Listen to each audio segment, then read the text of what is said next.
Features of business environment. क्या क्या features या क्या खासियत है बिजनेस एनवायरनमेंट का? Totality of external forces, specific and general force है, interrelatedness, dynamic nature, uncertainty, complexity, relativity. Now we will look at it one by one.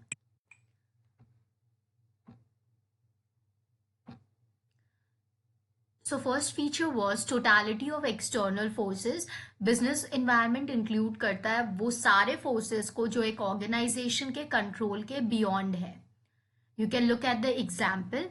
When Pepsi and Coke got permission to set up their business in India, it was an opportunity for them and threat for the local manufacturers like Gold Spot, Camp Coal, etc. Specific and general forces भी है. Specific forces वैसे forces होते हैं जो directly किसी एक organisation के operation को अफेक्ट करते हैं.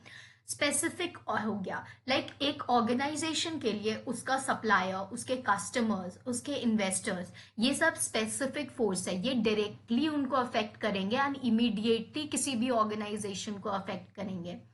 Next force is general force. ये वैसे फोर्सेस होते हैं जो इनडायरेक्टली सारी ऑर्गेनाइजेशन या सारी एज अ इंडस्ट्री को अफेक्ट करते हैं, like economic, political, legal, that is pastel. Next one is inter relatedness. जो डिफरेंट फोर्सेस है बिजनेस एनवायरनमेंट का वो एक दूसरे से इंटर रिलेटेड है.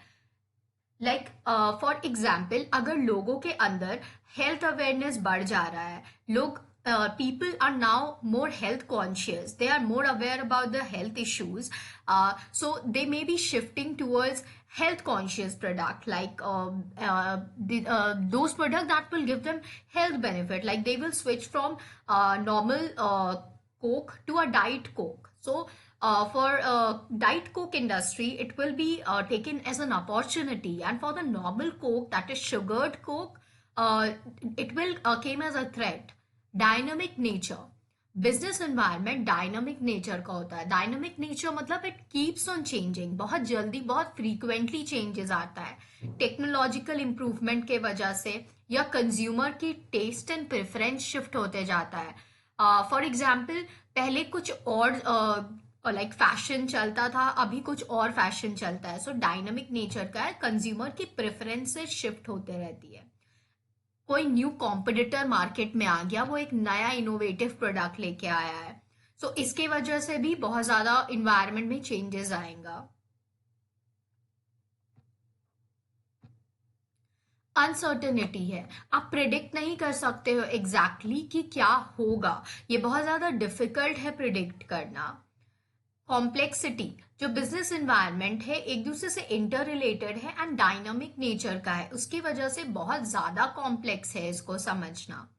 रिलेटिविटी, रिलेटिविटी का मतलब होता है जो बिजनेस एनवायरनमेंट है वो प्लेस टू प्लेस डिफर करता है, रीजन टू रीजन डिफर करता है, and even country to country differ करता है. एग्जाम्पल चाइना में जो इलेक्ट्रिसिटी टू द इंडस्ट्री को जो इलेक्ट्रिसिटी प्रोवाइड करा जाता है वो बहुत कम रेट पे प्रोवाइड करा जाता है. As consumption increase and hence इसके वजह से मास प्रोडक्शन होता है. वहीं पे इंडिया पे अदरवाइज है, आप जितना ज्यादा कंज्यूम करोगे आपको उतना ज्यादा इलेक्ट्रिसिटी का बिल पे करना पड़ेगा. सो रिलेटिविटी है, मतलब हर place to place, region to region, even country to country differ करती है चीजें.